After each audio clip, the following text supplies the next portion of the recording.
Seksaan peserta GSF dalam penjara negara haram. Apa yang jadi dekat penjara negara haram ni memang kejam. Peserta Islam perempuan terpaksa buka tudung depan lelaki.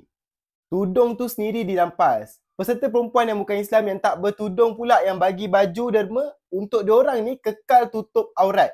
Punyalah kuat semangat diorang ni. Ada yang kena berlutut sampai 5 jam tau, sambil diikat dengan zip tie. Sebab apa? Sebab hanya melaungkan free pee. Hazwani Helmi kata yang diorang ni tak diberikan makanan, air, ubat dan memang dilayan macam binatang. Iqbal Gupina pula cerita yang diorang ni dibiar lapar 3 hari.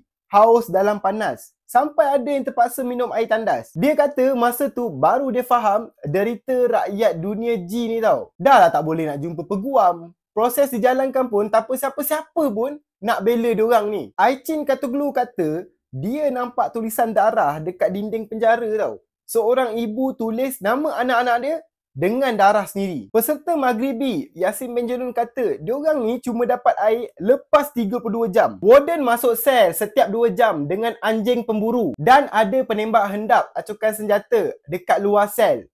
Nak menakut-nakutkan lah ni. Lilia Balkis kata yang diorang ni disumbat dalam sangkar bawah panas terik. Tak ada air, tak ada ubat. Bila diorang ni rayu, warden jawab, selagi kau tak mati, selagi itulah kau masih okey. Lain macam betul kejamnya. Dan sekarang kita doakan Haikal Luqman dan Adel Ayana. Adel kena tumbuk, bahu dia koyak, badan lebam-lebam.